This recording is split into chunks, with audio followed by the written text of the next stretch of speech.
Well, welcome everybody to the sixth in the coffee series created by the Greenleaf Center for Servant Leadership at Seton Hall University. I'm Reggie Lewis, the center's executive director, and it's great to greet you from our campus here in South Orange, New Jersey.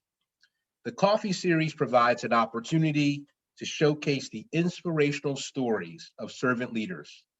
Each of our guests has deepened our understanding of the promise of this leadership philosophy and the endless ways in which individuals, organizations, and society in general can be transformed for the better. And I assure you that our guest today will not disappoint. Since 2014, Joseph Patrnchak has served as the principal of Green Summit Partners, LLC, a consulting practice dedicated to helping organizations to bring out the best in people. He brings a wealth of experience to this role. Prior to establishing Green Summit, Joe served as Chief Human Resources Officer at the Cleveland Clinic, helping to create a culture in which all staff are considered caregivers.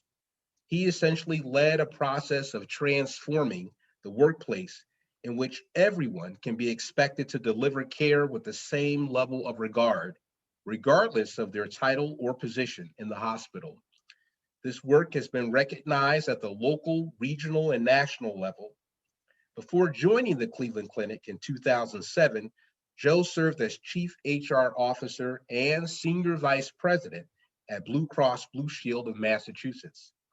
Joe has also served as a Vice President of Human Resources for HP Compact Digital, where he led HR for the $4.5 billion, and I did say billion, Global Customer Services Division. A graduate of Northwestern University, where he entered on a football scholarship with his twin brother, Joe was defensive co-captain of the football team and a member of the All Big Ten academic team. Joe excelled on the field and academically, earning a BA in sociology. He holds a Master's of Science in Human Resources Management and Organizational Development from American University, and he's a graduate of the Advanced Executive Program at Northwestern's Kellogg School and the International Management Program at INSEAD, Fontainebleau, France. An author of many books on HR and servant leadership, Joe remains the most prominent, I should say among the most prominent thought leaders on these subjects today. But of all the designations, we at the center are most proud of his role as immediate past chair of the Board of Trustees for the Robert K. Greenleaf Center for Servant Leadership. Before we begin, a quick word about the center. Founded in 1964, for well over 50 plus years, the center has worked to promote the understanding, awareness, and practice of servant leadership, a philosophy in which the leader first seeks to serve. The center's programmatic portfolio includes 4 signature programs, including the Greenleaf Academy, which supports professionals in deepening their foundational knowledge of servant leadership, the Greenleaf Scholars Program, which provides small mini grants to support scholars doing research on servant leadership, the Next Generation Initiative, which exposes high school and campus leaders to the principles and practice of servant leadership, and the annual Robert K. Greenleaf Public Policy Lecture, which we will kick off in the fall by convening thought leaders and issue experts to address significant societal challenges confronting our nation today. You'll learn more about our programs by visiting greenleaf.org. And of course, I'll say a bit more about the work underway here at the center as we close out today. But before we begin our interview with Joe, Joe is going to share a brief overview about the work at the Cleveland Clinic, which essentially involved transforming a culture which resulted in dramatic improvement in patient care. So we're going to begin. I'm going to ask Joe, are you ready? Do you have your coffee on your end, Joe? I think you're still on mute. We're going to turn it over to Joe. Okay, can you hear me? We can hear you just fine. Okay, great. So I'll just ask Darren to show the first slide here and we'll get started. So it's a real privilege for me to be on the call today. And I want to just, before we get into the questions, just give you some context for some of the environment there from about the change and a little bit about the journey. So I'll just ask Darren for the next slide, please. So just if you're not familiar with the Cleveland Clinic, it is a very large health system, 8 regional hospitals with operations in Canada, Abu Dhabi, 43,000 employees, 11,000 nurses, 3,200 employed physicians, which is different from a lot of organizations, healthcare organizations, meaning the doctors actually work for the hospital. They're employees. So it's quite a large organization, and it's all been perennially ranked in the top 5 hospitals in the country, right in the environment with the Mayo Clinic, Mass General, John Hopkins, and Stanford. So those organizations tend to shift rankings every year, but those are the top 5, and so it is clearly one of the top hospitals in the country. Next slide. Before coming to the Cleveland Clinic, the CEO really wanted an HR officer that would help change the culture, because he was getting wind that the government was now going to do a survey of patients. Any hospital takes federal funds has to be involved with this HCAP survey. And these are across the left, these are the dimensions that the patients are surveyed on.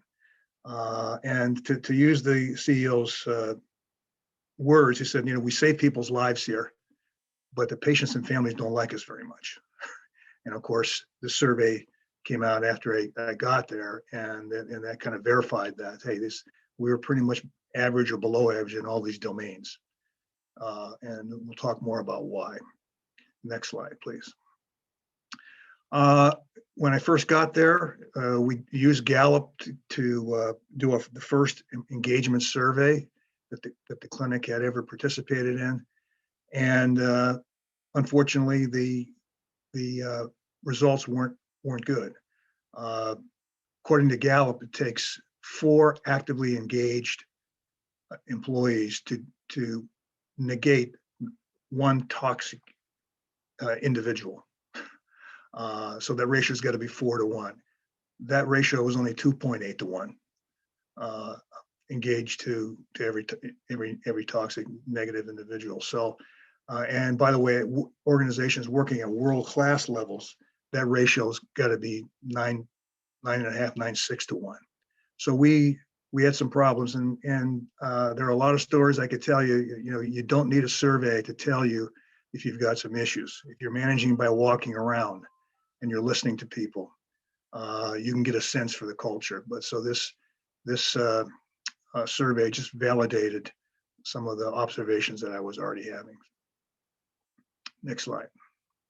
So if you're going to change an organization, here's some things to really think about. We'll probably deal with, there are 5 that I point out in my book, but probably we'll talk about the questions and some of the conversation. We'll probably deal with the first 3. That if you're going to change an organization, you've got to start with some dissatisfaction with your current state. And we'll talk more about that. I mean, none of us have really made any significant changes in our lives unless it's start with some dissatisfaction. Principle number 2, if you don't care, they won't care. If people don't feel cared for by leadership, they're not going to care about the patient. They're not going to care about the product. Probably won't even care much about each other. All right. So they've got to feel cared for. And then the third important one is when a mission becomes personal, it becomes a cause. Many of us have mission statements that are on our walls in companies.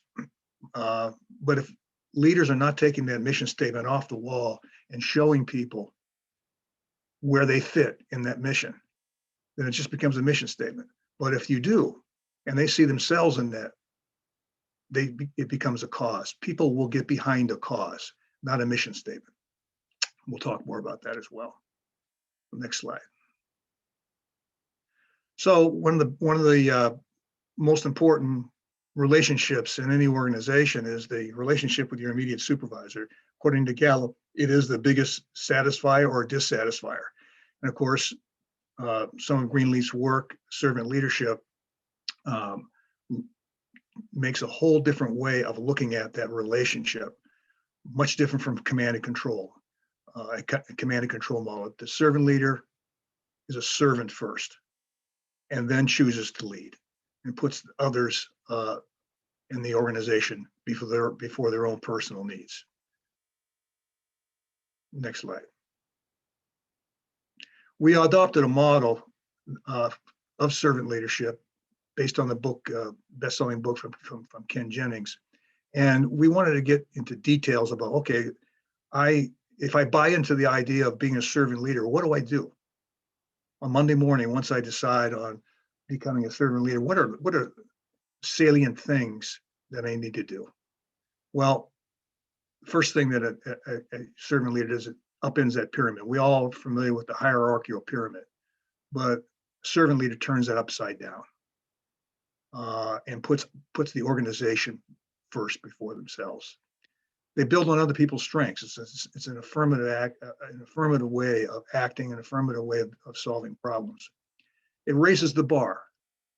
It pushes people for higher levels of excellence. And by the way, this is a very big misunderstanding about servant leadership.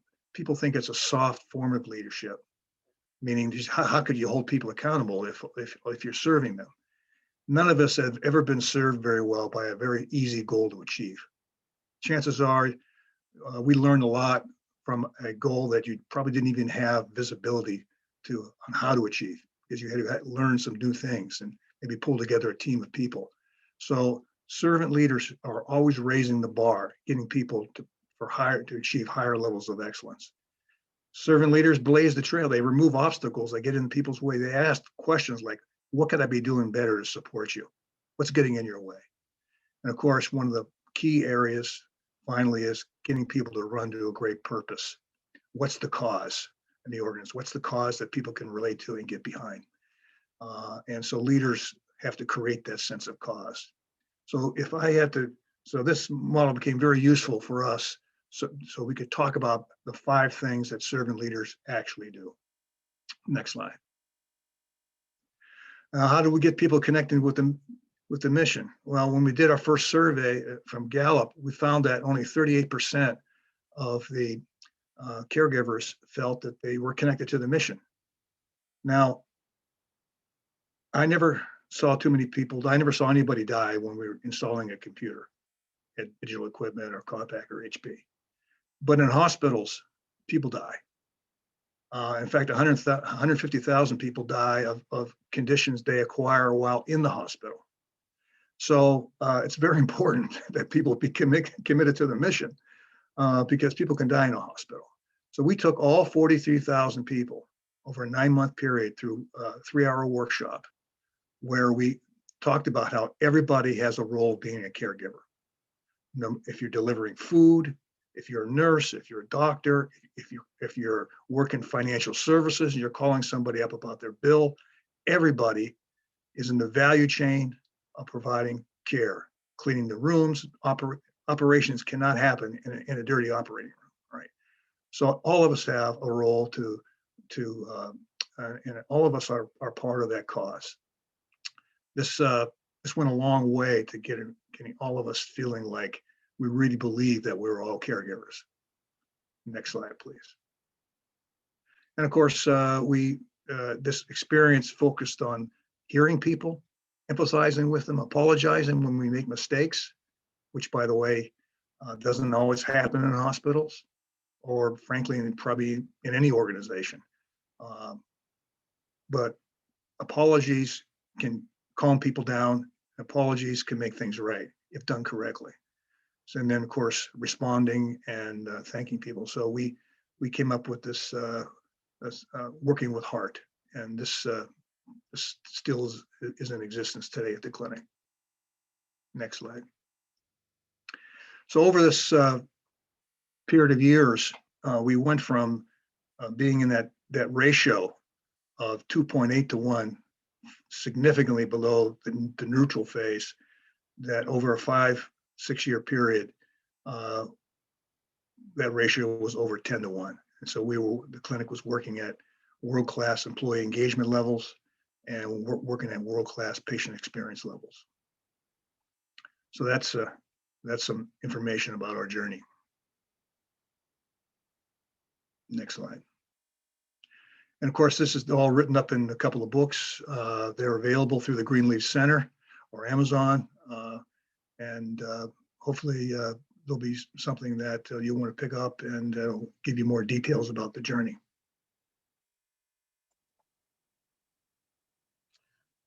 Well, what an amazing journey you've shared with us, Joe. And just to remind our guests who joined us today, you'll have an opportunity to weigh in and participate in our Q&A session.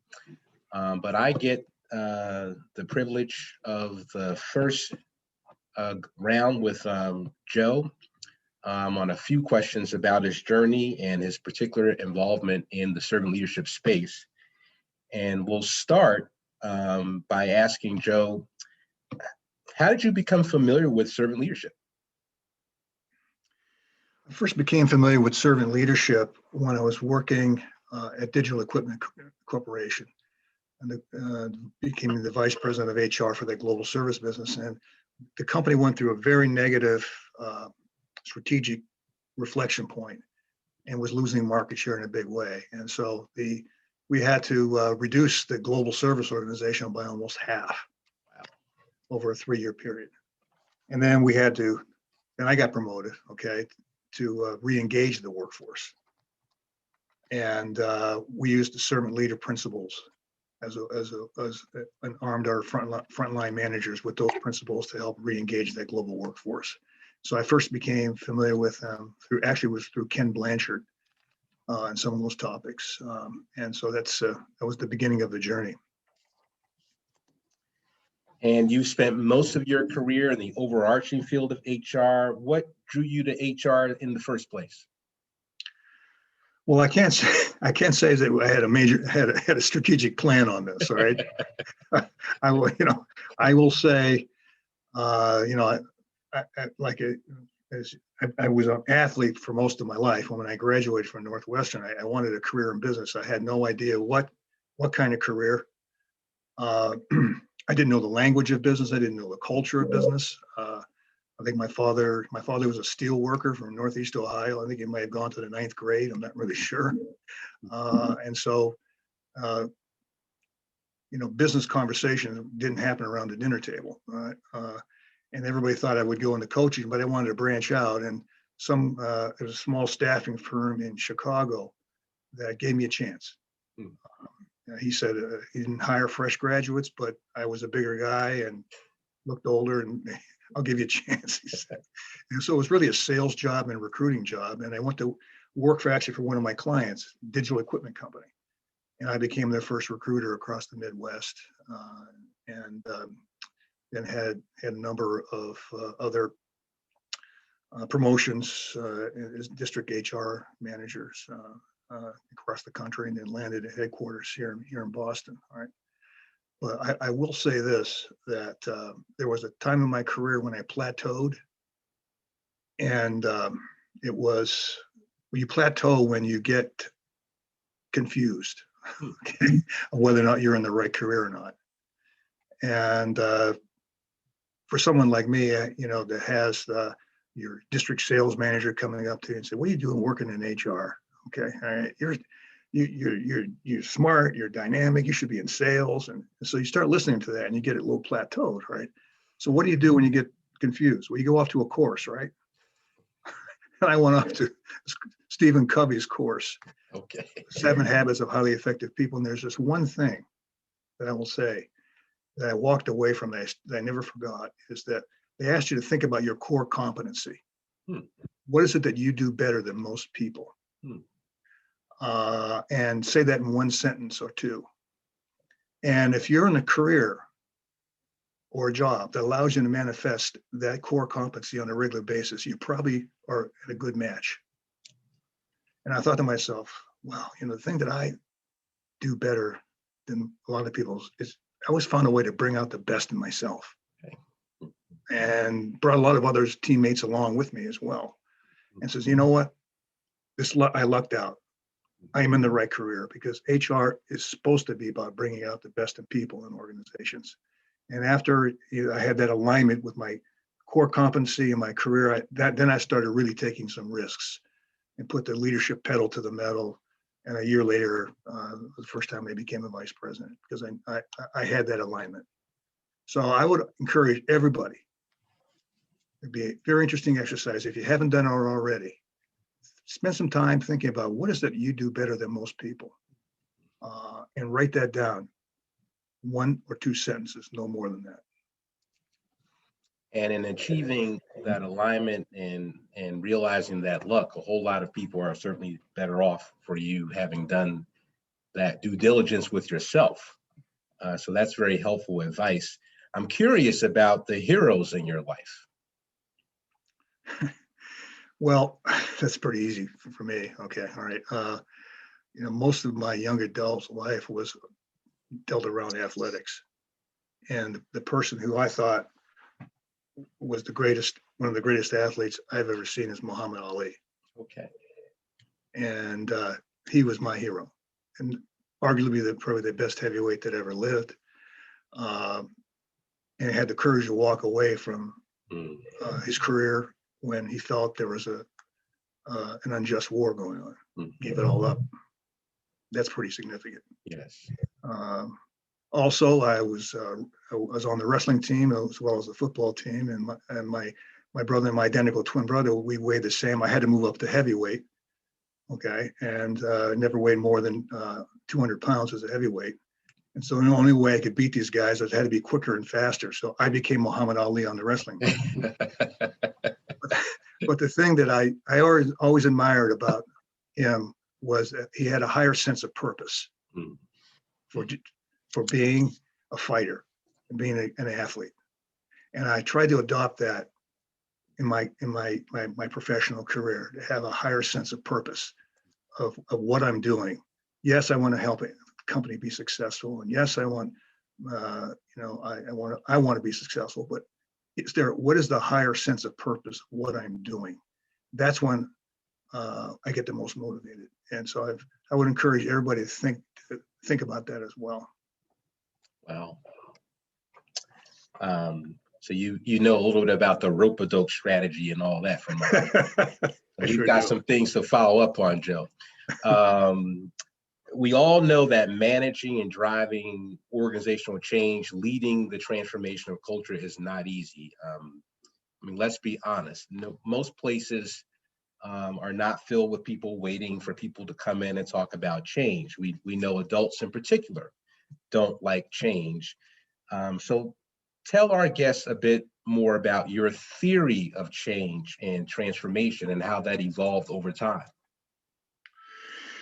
Well, that's a great question. I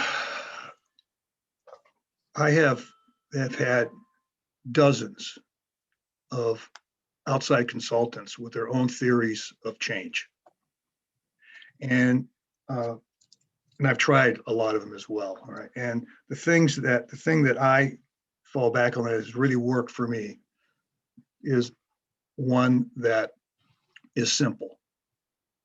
Because I'm of the theory, if leaders have to think about something too much, it becomes too complex and they just forget about it. Right. So my formula of change, I guess you could say, is all meaningful change starts with some level of dissatisfaction. Think about your personal life. You want to lose weight. At some point, you say, you know what, I'm not happy with the way I'm looking. My clothes aren't fitting.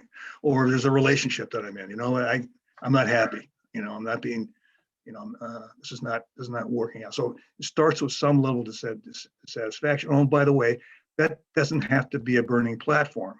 Like, oh my gosh, we're going out of business. It could come from, look, we're doing okay now, but let's stand in the future 5 years from now and ask ourselves, 5 years from now, is what we're doing today still going to work? Is it going to be okay?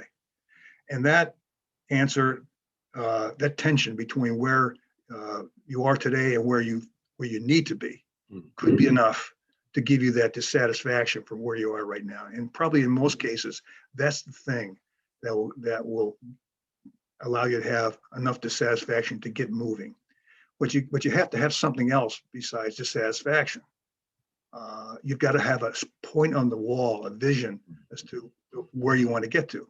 Because if all you're doing is being dissatisfied with no spot on the wall, then you're just complaining. Okay, all right. So you got to say, okay, if everything is working really, really well, what would that look like? Okay. Then you've got to have a plan to get there. And I like to think of a plan as practical first steps, things that you can achieve, because the mistakes a lot of strategic plans make, they're so strategic, and so are the goals.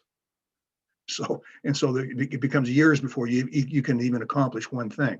Okay, so practical first steps that'll get you to believe that achieving this vision is possible.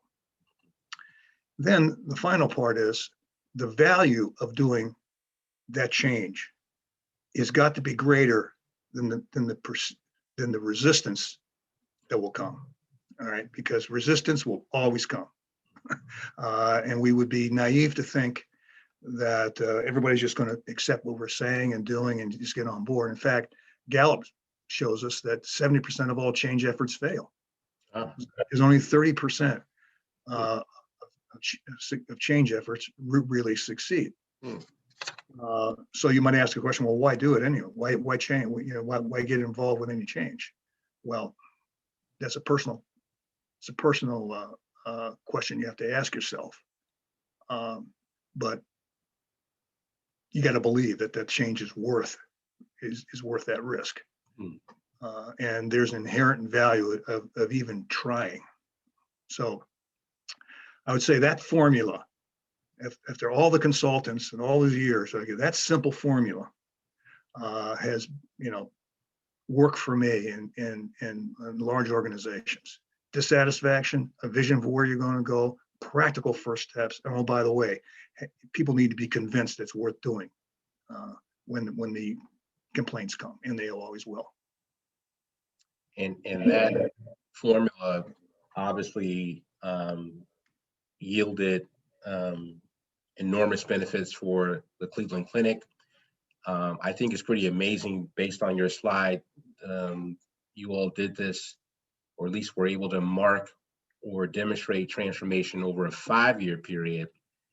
But talk about how you dealt with the resistance and the naysayers and those who essentially served as obstacles to process, or to, I should say, to progress. Yeah. Well, there's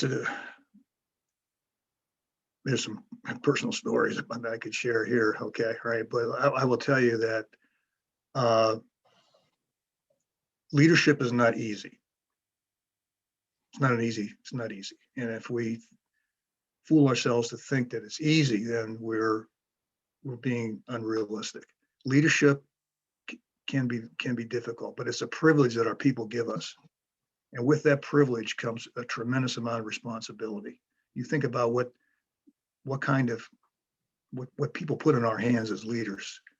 They put some of their personal success, their financial success in our hands, and we have to be change agents.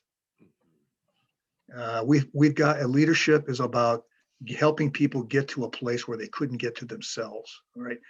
Otherwise, you're managing, and we need managers, but we're talking about servant leaders.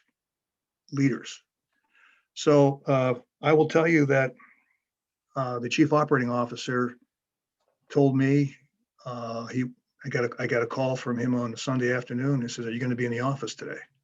Well, I said, "I come in on Sundays to do some administrative work." Okay, all right. Well, the CEO, I'd like you to meet with me and the CEO today. So I went in and had a meeting with him, and he came out and told me that he thought I was taking 43,000 people down the wrong path. Wow. That the organization was too locked in command and control because it was run by doctors. Okay, all right. And they are scientists, and they're great people. They're terrific servants, but they're not trained as leaders. And he felt that this servant leader model, he said, we need a new model. but the servant leader is not the right model. Hmm. It's too different from where we are right now. We Hmm. need a model that's in between, that's easier to achieve. Hmm. And so my comment was, well, the Cleveland Clinic prides itself on doing the most difficult things. It's got the highest acuity level in any hospital in the country. I mean, the highest risk rate. The sickest people come here, and we're willing to tackle every other tough thing, but not this. Wow. We want to back away because it's too tough. Hmm.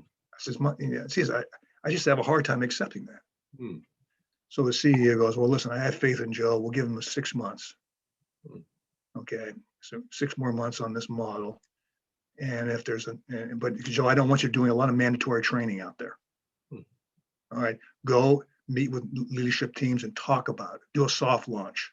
Talk about the concepts of servant leadership. I went to the Greenleaf Center, got support, and I must have talked to 150 units in six months. All right, Hmm. and people wanted more. Okay. They wanted more, and when you have that pull and that gravity, and that's when I knew we had the right model. And by the way, leadership doesn't always have to come from the top. It helps, but it doesn't always have to start there. You can create a groundswell of this. Many of us may not be managing large organizations. Many of us may not be doing HR work, but you're just a lone manager, got a small unit. There's nothing that can stop you from being the servant leader that you want to become. Even if you're managed by a command and control leader, you're going to get better results. Your command and control leader is going to complain about better results. The best people are going to want to work for you. Okay, right. So, sorry, I went off on a tangent there. No, this is great. I have one more question before we open up for Q&A. And I've got to ask you this because from all that I know about you, you were one of, I would say, the early HR leaders around the country who courageously addressed the critical issues of diversity and inclusion in corporate America. Would you mind giving us your thoughts about how the nation is grappling with creating a more diverse and inclusive society, particularly in the context of Greenleaf's credo of creating a more just and loving society? So your thoughts on that?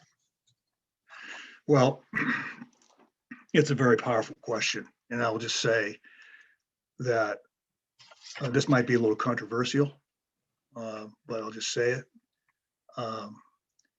If we really believed that having a more diverse and inclusive workforce was important, or it actually got better results, we'd be better at doing it. We'd be better at doing it in corporations, and we would be better at doing it in politics. But I'm a belief that we don't really truly believe that. Because if we truly believed it, we'd be better at it. Now, I've had some personal experiences where I had to be the person to help somebody do the right thing. With some of the senior leaders that I've supported and worked for, all right, I heard things like, Joe, I'm not getting any encouragement from senior managers that this is important.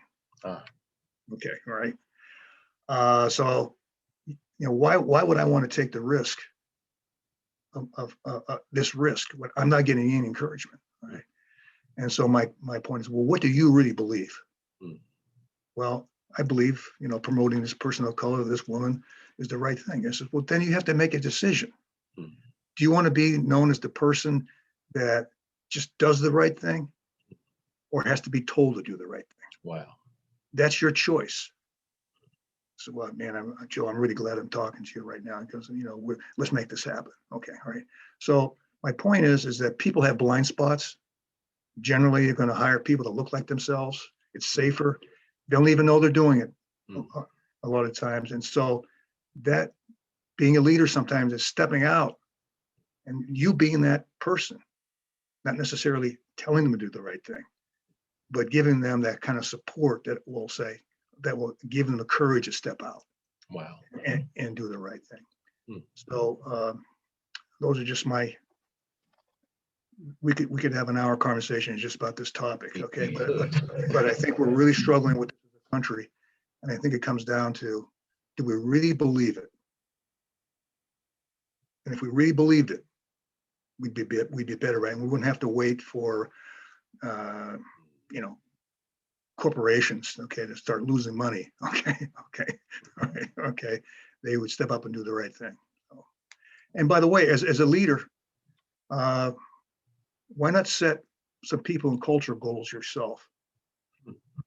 Don't wait for your manager to ask you to do that.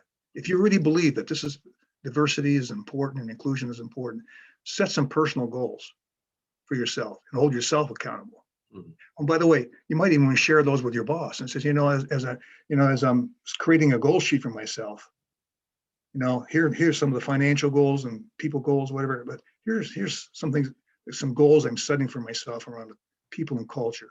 I want to become more aware. I want to become better trained on this topic, because very few of us just wake up naturally and are good at this. It's a learning process. All right. So I guarantee you that if you went to your boss and you told him or her that you're setting some people and culture goals for yourself, and they didn't ask you to do it, you'll set yourself apart. Very insightful. Thank you for that, Joe. And we're now at the Q&A portion of our webinar, and we encourage our guests to load the chat and Q&A feature. So let's open it up. And I'm going to ask Darren to manage that process for us. Questions from our guests.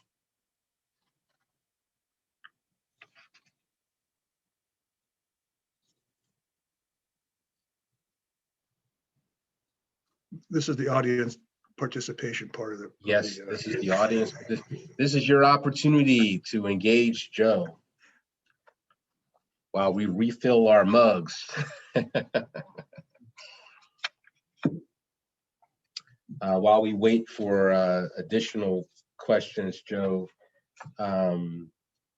say more about that ratio. You were at 2.8, and then you grew to 10.1, and this is the ratio of how many staff it takes to negate toxic. Say more about that. Yeah, that's according to Gallup, it takes 4 actively engaged employees to neutralize the toxic behaviors of 1 actively disengaged person.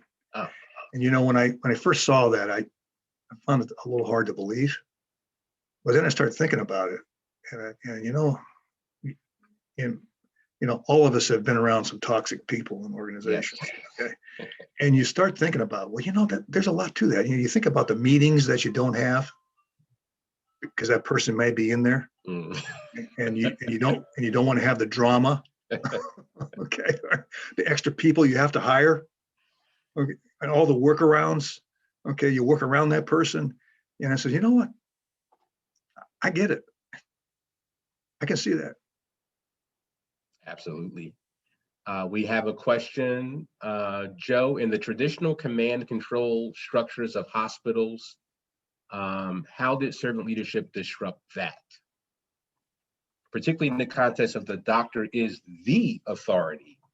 So great question from our friend Jeff Miller. Thank you for that. Yes. Well, it was very controversial, quite frankly. And that's why the chief operating officer, frankly told me that it wouldn't work. The command and control is so ingrained. There's a couple ways we went about this change. Once we took 43,000 people through this Cleveland Clinic experience training and had the doctors participate, and actually they saw just how people were so passionate about their role in the caregiving, no matter what they did. This opened up their eyes to some blind spots that they had. Right. And then, of course, for the doctors who became leaders, we selected those leaders that had values match with servant leadership values, in spite of a lot of resistance. Okay, so it was not an easy journey, but over time we got there. And frankly, the physicians that we trained felt that this is a framework they were looking for for some time. That they really didn't know how to lead until they got the servant leader framework that I brought out. Okay, and they were looking for this framework, and now that they had it, they were able to actually execute much better. So the doctors, including some of those who were among the first to resist, eventually became champions of this very framework. Yes, and when you get a doctor with their peers, and of course you never do these change efforts alone. You got to get your advocates lined up, and they need to tell you, they need to celebrate the victories, all right, and tell their stories to other doctors, which they did. Wow. We have another question. Thanks, Joe, for this conversation. Which resource would you recommend to first train a group on servant leadership? So what's the first resource you'd recommend for training a group on servant leadership? Thank you, Reverend Cassandra Salter Smith, for that question. Well, the first, most obvious one is the Greenleaf Center itself. Okay, go. Thanks for that plug. Shameless plug, but no, the Greenleaf Center was the first organization I went to when I reached out to when I was leading the work at the clinic. I would reach out to them. They have a number of resources and training and assessments that can help you benchmark where you are right now and where you need to go. And that's one of the that's one of the it's one of the elements of the change formula. Sort of understanding where you're at. Are you satisfied with that? Oh, and by the way, where do you need to go? So I really believe the Greenleaf Center is well equipped to help people. Well, thank you for that, Joe, and to Reverend Salter Smith and others, we are certainly most open to providing resources when and where we can. Are there any other questions before we begin to close out? I would invite Joe to share two instances that I would say arguably shaped his experience at the Cleveland Clinic. And just to jog your memory, Joe, I'm talking about the moment in which you visited the hospital chapel. And then there was a second moment or time in which you found yourself early on at a interesting CEO presentation. Can you enlighten our guest on those two vignettes? Yeah. Well, I did not want to move to Cleveland. Okay. I grew up in Northeast Ohio, Warren, Youngstown area. I relocated 5 times, living in Boston. I felt like I had made it, and I did not want to take this job at the Cleveland Clinic. All right. I had to take a look at it. It's the Cleveland Clinic. I fly there. It's, had a great conversation with the CEO, and he invited me back. I knew he was going to offer me this job. All right. And I had gone off to a spiritual retreat at a Trappist monastery before that. And I was convinced that God was not going to let me move to Cleveland.